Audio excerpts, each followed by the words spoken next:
Assalamualaikum warahmatullahi wabarakatuh. Saya Widi Astuti dengan nomor pokok mahasiswa 202040640352. Di sini saya akan memaparkan hasil resum materi 1 sampai 3. Mata kuliah membaca.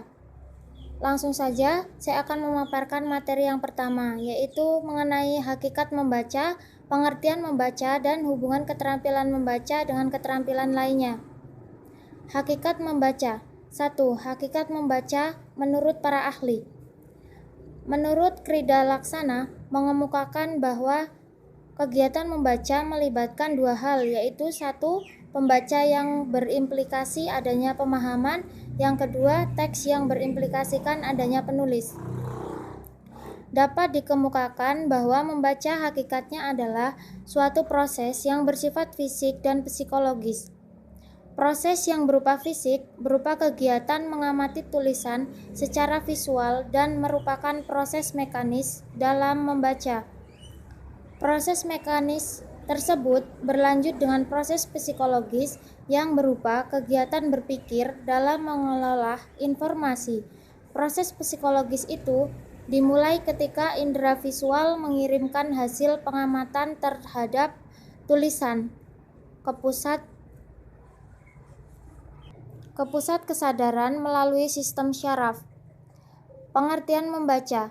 Pengertian membaca menurut Kamus Besar Bahasa Indonesia, membaca adalah melihat serta memahami isi dari apa yang tertulis dengan melisankan maupun hanya dalam hati.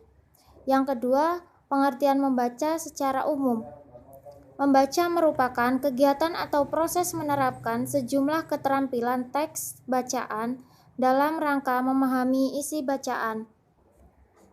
Oleh sebab itu, membaca dapat dikatakan sebagai kegiatan memperoleh informasi atau pesan yang disampaikan oleh penulis dalam tuturan bahasa tulis. Di sini, membaca berarti memahami teks bacaan secara literal, interpretatif, kritis, maupun kreatif. Membaca dapat pula dikatakan sebagai suatu proses memperoleh informasi dengan menggunakan teknik membaca yang sesuai dengan bahasa bacaan agar informasi yang didapat sesuai dengan tujuan membaca. Oleh karena itu, membaca harus sesuai dengan tujuan membaca. Yang selanjutnya, hubungan keterampilan membaca dengan keterampilan lainnya. 1. Menyimak dengan membaca. 2. Berbicara dengan membaca. 3. Membaca dengan menulis. Yang terakhir, hubungan keterampilan membaca dengan keterampilan berbahasa. Yang pertama, hubungan membaca dengan menulis. Yang kedua, hubungan membaca dengan berbicara. Ketiga, hubungan membaca dengan menulis. Baik, selanjutnya saya akan memaparkan materi yang kedua, yaitu tentang tujuan membaca. Tujuan membaca adalah untuk mencari serta memperoleh informasi mencangkup isi, memahami makna bacaan. Makna, arti, meaning erat sekali berhubungan dengan maksud tujuan atau intensif kita dalam membaca. Beberapa tujuan yang sangat penting, yaitu yang pertama, reading for the tale of fact, membaca untuk memperoleh fakta dan perincian. Yang kedua, reading for main ideas, membaca untuk memperoleh ide-ide utama. Yang ketiga, reading for inference, membaca untuk menyimpulkan. Yang keempat, reading for sequence or organization, atau membaca untuk mengetahui urutan, susunan, struktur karangan. Selanjutnya, penetapan tujuan membaca bagi siswa.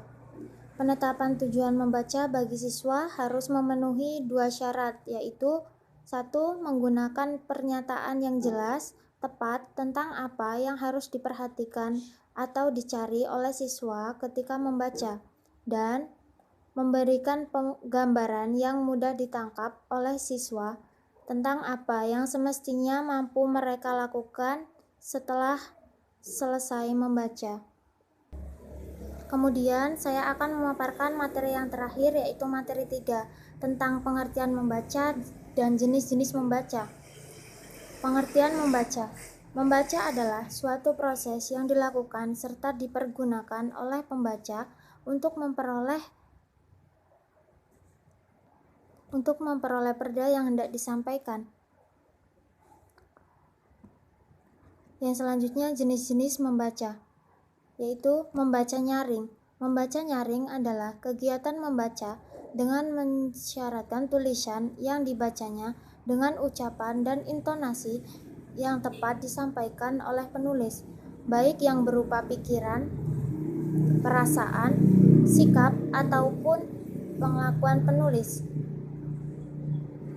Membaca dalam hati. Membaca dalam hati adalah kegiatan membaca yang dilakukan dengan tanpa menyampaikan isi bacaan yang dibacanya.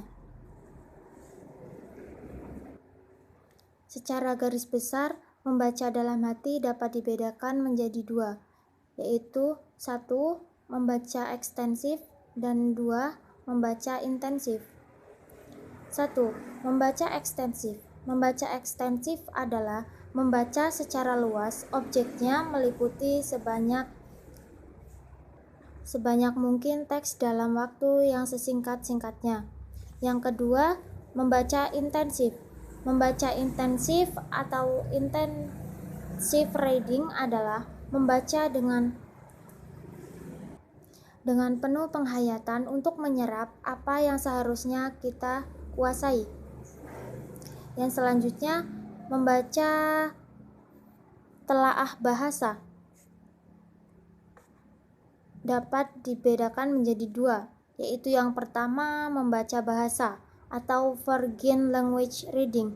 Tujuan utamanya membaca bahasa adalah memperbesar daya kata atau inserting word power dan mengembangkan kata-kata atau developing vocabulary.